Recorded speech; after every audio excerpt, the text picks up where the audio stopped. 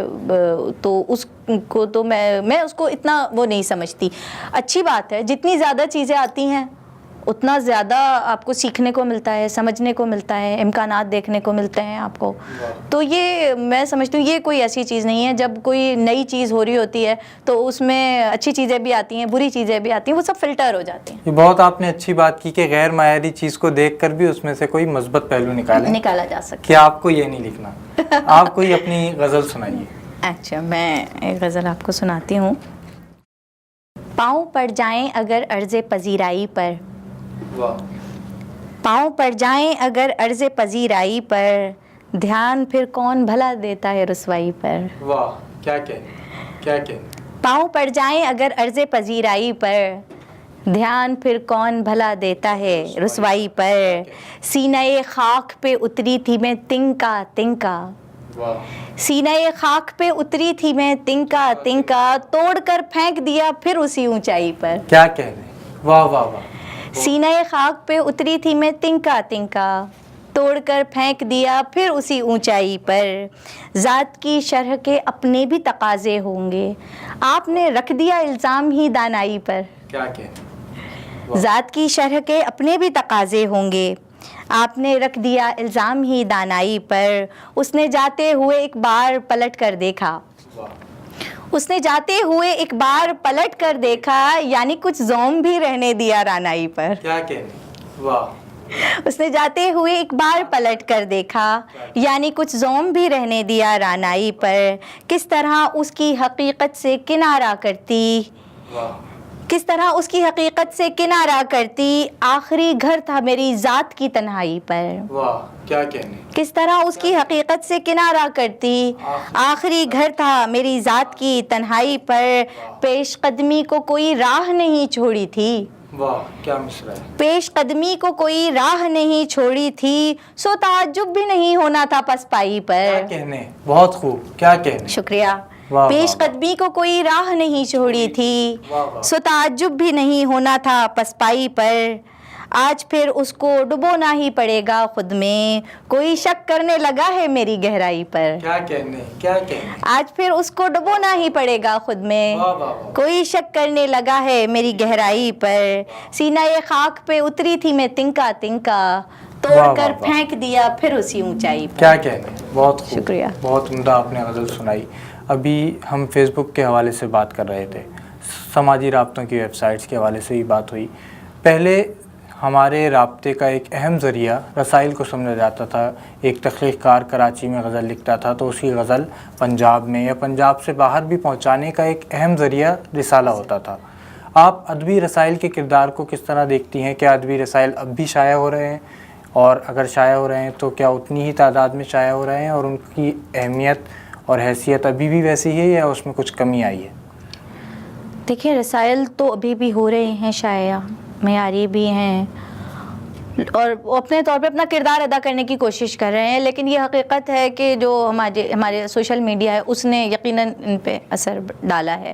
اور میں سمجھتی ہوں کہ اب کتاب رسالوں کی شاید اب وہ چیز نہیں رہی ہے. اب وہ سوشل میڈیا پہ ڈائریکٹ بھی آپ نمبر لے کے بات کر سکتے ہیں, یا ڈائریکٹ بھی بات کر سکتے ہیں, یا اب وہ ہفتوں انتظار نہیں کہ آپ ایک خط بھیجتے ہیں اور پھر وہ ہوتا ہے.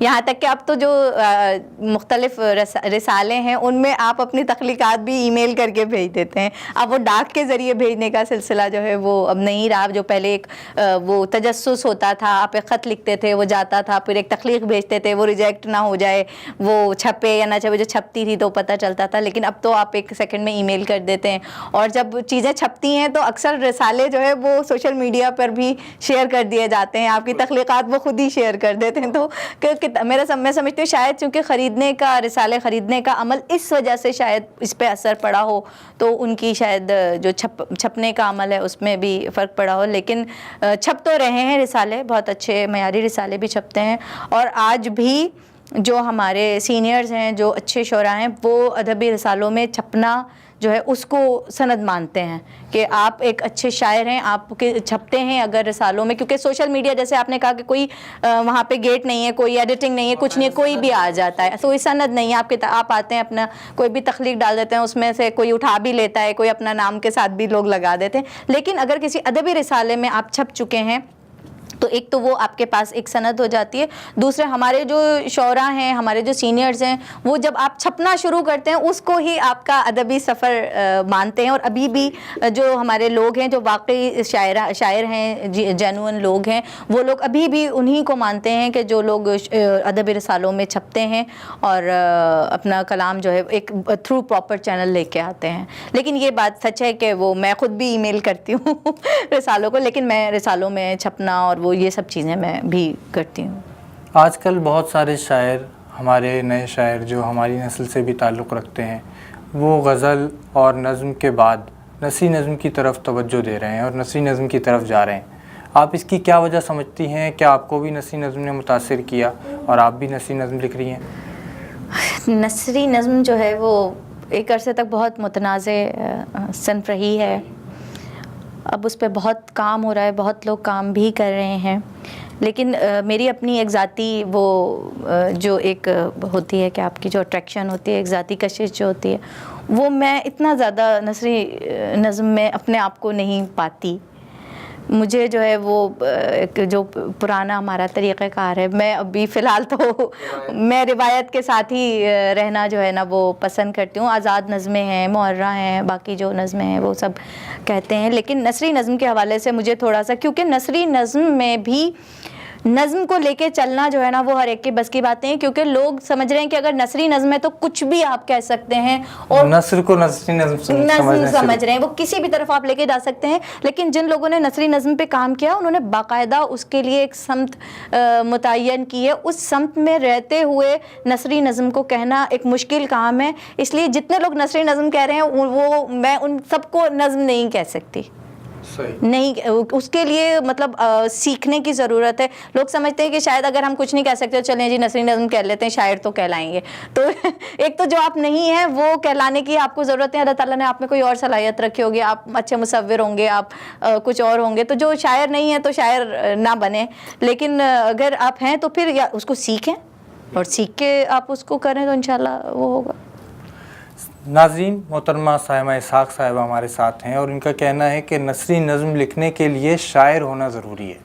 ان سے اس طرح کی اور بھی باتیں ہوں گی، لیکن ایک وقفے کے بعد ہمارے ساتھ رہیے.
ناظرین، وقفے کے بعد خوش آمدید.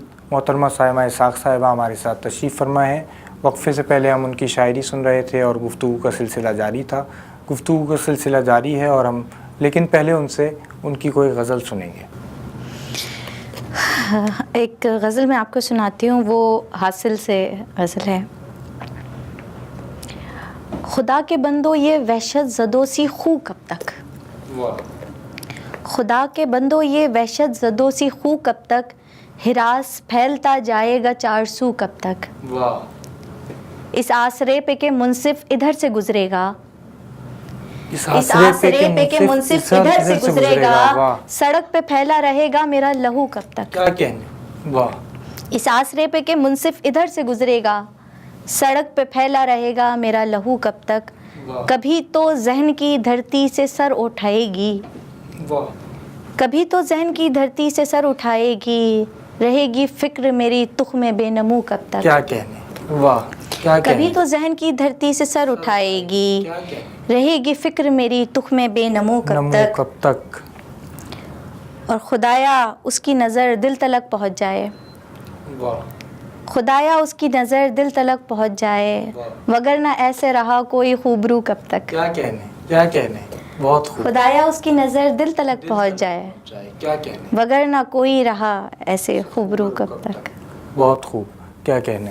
آپ کی غزل سنی اور اس میں ایک شعر سے ہی ایک سوال ذہن میں آیا کہ شاعر کا سماج سے کیسا تعلق ہوتا ہے، اور شاعر کو سماج سے متعلق ہونا بھی چاہیے یا سیاسی معاملات سے اس کا کوئی نقطہ نظر ہونا چاہیے، فکر ہونی چاہیے، یا آپ شاعر کو ایک جس طرح ہمارے یہاں ایک اصطلاح استعمال ہوتی ہے کہ نیوٹرل ہونا چاہیے؟ آپ کا کیا خیال ہے؟ دیکھیں، جو ایک تخلیق کار ہے، صرف شاعری نہیں، کوئی بھی تخلیق کار ہے، اگر اس کے تخلیقات میں اس کا عہد نظر نہیں آ رہا تو میں سمجھتی ہوں کہ وہ ایک فینسی تخلیق کار ہے شاید، اور جو فینسی ہوتا ہے وہ تخلیق کار نہیں ہوتا، میں سمجھتی ہوں۔ آپ کے عہد میں جو بھی چیزیں ہیں وہ آپ کی شاعری میں، آپ کے فن میں نظر آنی چاہیے۔ اگر ہمارے یہاں سماجیات زوال پذیر ہیں تو وہ ہماری شاعری میں نظر آتی ہیں اور آنا چاہیے۔ سیاست جو ہے وہ ظاہر ہے ہماری زندگی کا ایک ناگزیر پہلو بن چکی ہے، سبھی لوگ اس سے واقف ہیں۔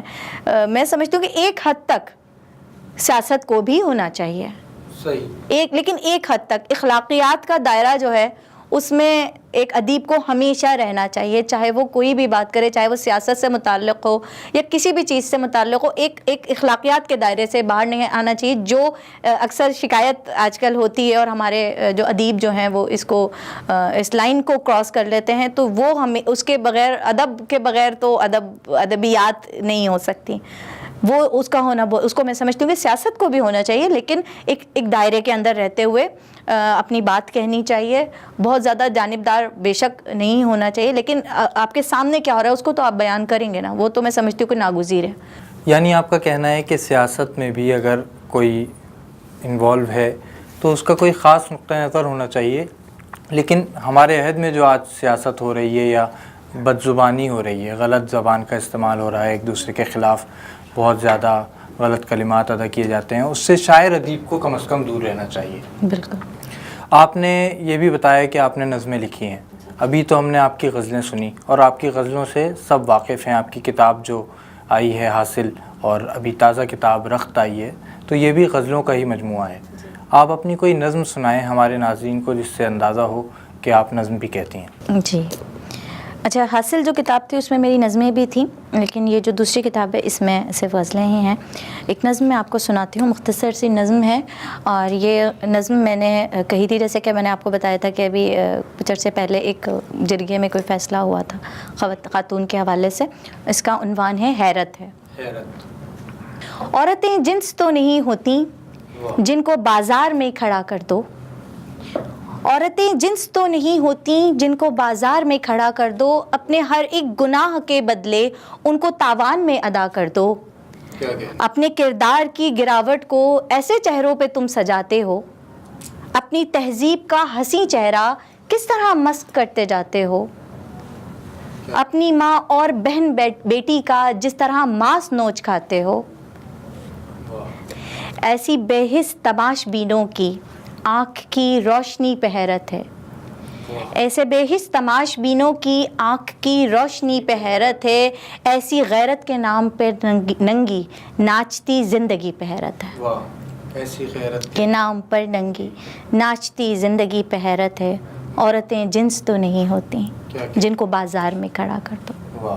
ہمارے معاشرے میں ابھی ایک دوسرے کو برداشت کرنے کا، اور جو ہمارے یہاں برداشت ہوتی تھی اور ایک سلیقہ ہوتا تھا گفتگو کا، وہ ختم ہوتا جا رہا ہے۔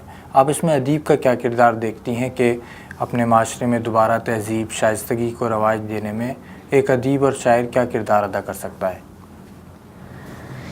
دیکھیں، ادیب اور شاعر بہت بڑا کردار ادا کر سکتا ہے۔ تہذیب جو ہے وہ ہمارے جو ادیب ہیں ان کے درمیان ہی پنپتی ہے اور وہیں سے جنم لیتی ہے. جیسے کہ آپ نے کہا سوشل میڈیا پہ اگر ہم جاتے ہیں تو آج کل جو زبان ہے وہ اتنی زیادہ غلط زبان استعمال کی جا رہی ہوتی ہے. یہ میں پھر ایسے لوگوں کو انفرینڈ ہی کر دیتی ہوں, کیونکہ جو لوگ اپنی زبان پہ قابو نہیں رکھ سکتے وہ پھر ادب کے ساتھ تخلیق وہ نہیں کر سکتے, تخلیق نہیں کر سکتے کچھ اچھی چیز. شائستگی اور ادب کا چولی دامن کا ساتھ ہے. ہماری زبان جو ہے اس میں ترقی, اضافہ, اس کو برداشت کرنے کی اور قبول کرنے کی, جو آپ نے ابھی قدم برداشت کی بات کی نا, ایک وہ بھی ہونی چاہیے. ہمارے یہاں لغت بورڈ ہے, اس میں جو نئی چیزیں آتی ہیں لغت میں شامل ہوتی ہیں. بہت سارے لوگ ہیں جو ان کو نہیں مانتے اور وہ کہتے ہیں کہ نہیں جی ہم اپنی بات کریں گے, لیکن بہت سارے نئے الفاظ شامل ہوتے ہیں زبان میں. تو یہ ادیب اور شاعر ہی اس کو آگے لا سکتے ہیں نا, وہی اس کو جب اس کو مانیں گے, اس کو استعمال کریں گے ان چیزوں کو, تو بالکل ادیب اور شاعر ہی کر سکتے ہیں. اور اپنی عام گفتگو میں بھی اپنی تہذیب کو ساتھ رکھیں, اپنی زبان کو زندہ رکھیں. میں یہ کہنا اپنی زبان کو زندہ رکھیں. ہم لوگ جو بالکل انگریزی بہت اہم زبان ہے آج کل, دنیا کی ہر چیز اس میں میسر ہے, لیکن اپنی زبان کو زندہ رکھنا بھی بہت. اپنے بچوں کو اردو بولنا سکھائیں. جیسے کہ میں اور لوگوں سے کہتی ہوں کہ آپ جو بھی چیزیں ہیں, ان جو زبانیں ہیں ان کو آپ اپنے بچوں کو سکھائیں, اس طرح اردو بولنا بچوں کو سکھائیں. صحیح. ہمارے ناظرین کے لیے کوئی پیغام دیجیے.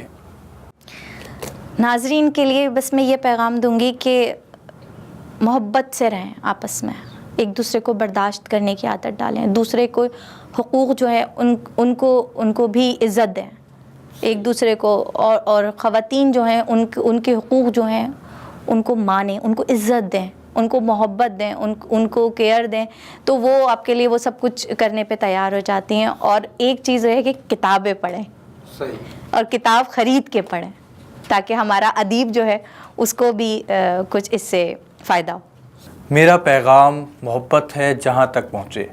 یہ پیغام سائمہ اسحاق صاحبہ نے آپ کو دیا ہے. ان کی گفتگو سے بہت سے پیغامات ہمیں ملے ہیں اور ان کی شاعری بھی ہم نے سنی. اس میں بھی یقیناً بہت سی باتیں اور بہت سے ایسے کام نظر آتے ہیں جو ہمیں کرنے بھی چاہیے, اور بہت سے پیغامات بھی چھپے تھے. ایسے ہی خوبصورت شعراء سے, ایسی ہی خوبصورت شخصیات سے ہم آپ کو ملوائیں گے, اس امید کے ساتھ کہ ادب اور ادیب ترقی کرتے رہیں. عبد الرحمن مومن کو اجازت دیجیے. اللہ حافظ.